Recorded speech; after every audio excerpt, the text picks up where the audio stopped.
হযরত ইব্রাহিম আলাইহিস সালাম আল্লাহ তাআলার নামের কিছু বর্ণনা শোনার জন্য, গুণবাচক নামগুলোর বর্ণনা শোনার জন্য হযরত ইব্রাহিম আলাইহিস সালাম তার সকল সম্পদ বিলীন করে দেওয়ার জন্য প্রস্তুত হয়ে গেছে। যেরকম সুবহানাল্লাহ।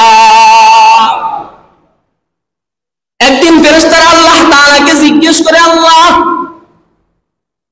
ইব্রাহিম কিভাবে আপনার বন্ধু হয়?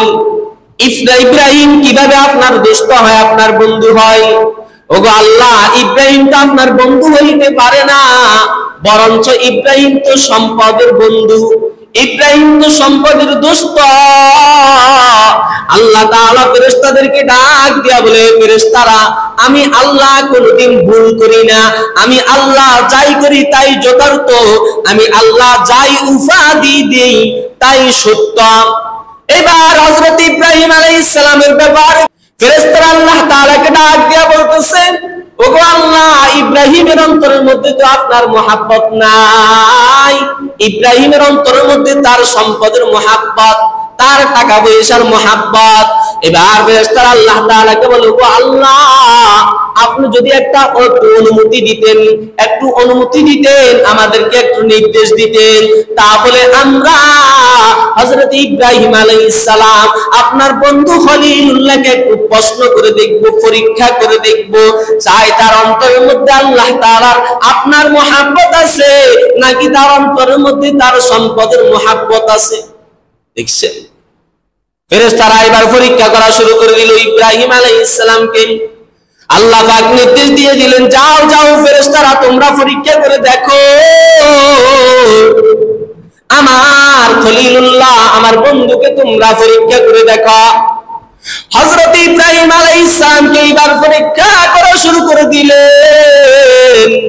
একদিন ইব্রাহিম আলাইহিস সালাম ঘরের মধ্যে, গৃহের মধ্যে অবস্থিত, হঠাৎ করে ওই ফেরেশতা একজন ফকিরের বেশ দেখলেন, গরীবের হালতে ছিঁড়া জামা কাপড় পরিধান করে হযরত ইব্রাহিম আলাইহিস সালামের বাড়ির দরওয়াজার সামনে আয়েশা আল্লাহ তাআলার গুণগান গাইতেছে।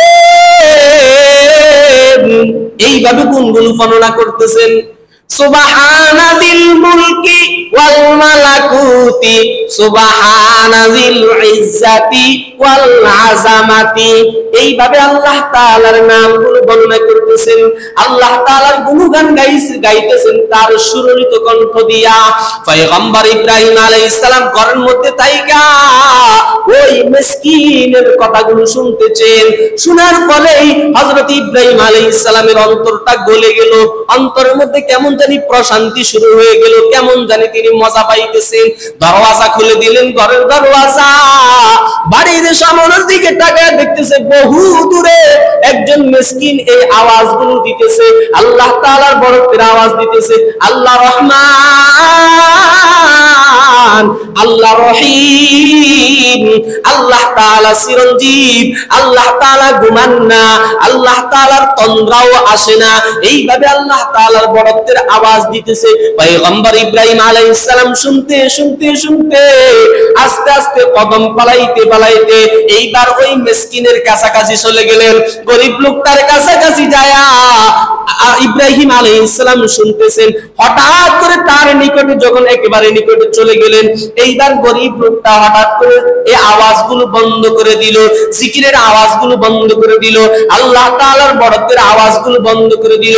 ইব্রাহিম পয়গম্বর ডাক দিয়ে বলতেছে, কি ব্যাপার ভাই, আপনি কেন আল্লাহ তাআলার বরকতের আওয়াজ বন্ধ করলেন, আল্লাহ তাআলার গুণগানের আওয়াজ কেন বন্ধ করলেন?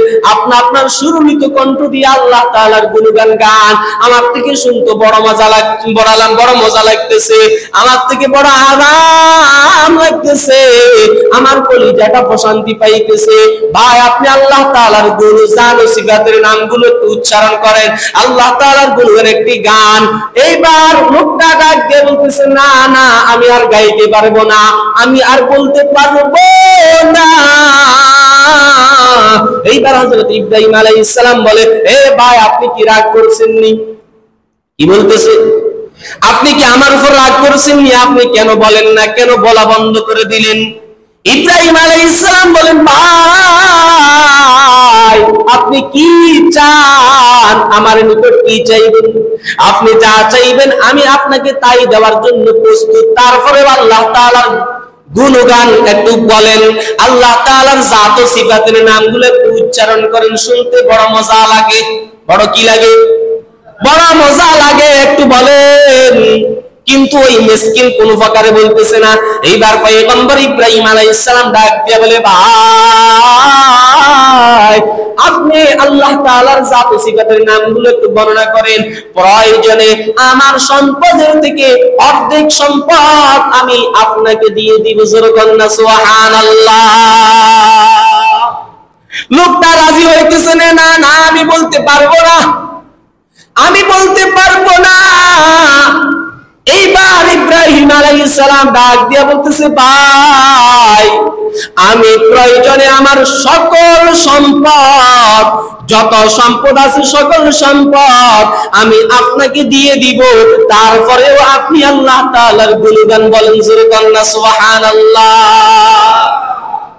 এই কথা বলার সাথেই হঠাৎ করে লোকটি সামন থেকে গায়েব হয়ে গেল। কারণ তিনি তো কোনো মানুষ ছিলেন না, কি ছিলেন না? মানুষ ছিলেন না। ফেরেশতার সূরত ধরে আসলেন, মানুষের সূরত ধরে ফেরেশতা আসছে ওই যে ইব্রাহিমকে পরীক্ষা করার জন্য। সামন থেকে লোকটা গায়েব হয়ে গেল। ইব্রাহিম পয়গম্বর চমকে উঠলেন, কি ব্যাপার? এটা তো কোনো মানুষের চরিত্র হইতে পারে না, মানুষের কাজ হইতে পারে না। হঠাৎ করে আমার সামনে থেকে অদৃশ্য হয়ে গেল, গায়েব হয়ে গেল। কি ব্যাপার? এটা তো মনে হয় যে কোনো ফেরেশতা হবে। এই ভাবতে ভাবতে ইব্রাহিম পয়গম্বর ঘরের দিকে চলে আসলেন।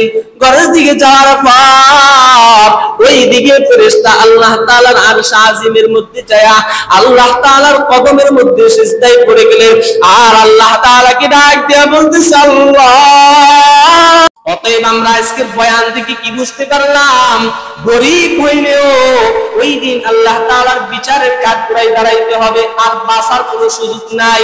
গরীব হলেও ইবাদত করতে হবে, রিকশা চালক হইলে ইবাদত করতে হবে, মাইক্রো চালাইলেও ইবাদত করতে হবে, মাইক্রোর ড্রাইভার হইলেও ইবাদত করতে হবে, বড় শিল্পপতি হইলেও ইবাদত করতে হবে, খেটে খাওয়া মানুষ হইলেও ইবাদত করতে হবে। ইবাদতবিহীন কেউ সামনের মধ্যে এক কদম দেওয়ার সুযোগ নাই। বরঞ্চ পৃথিবীর মধ্যে এখন এমন মানুষ আছে, মুরব্বী রিকশা চালায়, যুবক ভাই রিকশা চালায়, সিএনজি চালায়, পিকআপ চালায়, কার চালায়, ভ্যান চালায়, সময় মতে ভ্যান চালায়। কিন্তু আজান যখন হয়ে যায়, মসজিদ থেকে যখন ডাক চলে আসে, আর তাকে ভ্যানের মধ্যে পাওয়া যায় না, রিকশার মধ্যে পাওয়া যায় না, সিএনজির মধ্যে পাওয়া যায় না, আল্লাহর বান্দা মসজিদের সামনের কাতারে নামাজের জন্য অপেক্ষা করেছে, এমন মানুষ আছে না নাই? কথা বলেন না, আছে না নাই? আছে। আবার অনেক টাকাওয়ালা পয়সাওয়ালা পুরো দিন টাকা ইনকাম করতেছে, সম্পদ বাড়াইতেছে, করতেছে হালাল পন্থায়।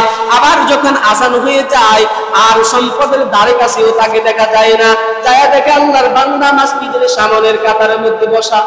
আছে না নাই? আছে। এই জন্য দুনিয়াটা আপন না, দুনিয়াটা আপন না, দুনিয়ার কেউ আপন না। ওই যে আল্লাহ বলছে, তোমার ছেলে সন্তান স্ত্রী মা বাবা কিছুই কাজে আসবে না সেই দিন। আর আমি আজকে দুনিয়ার জমিনের মধ্যে তো সেই ঘটনা দেখা যাইতেছে।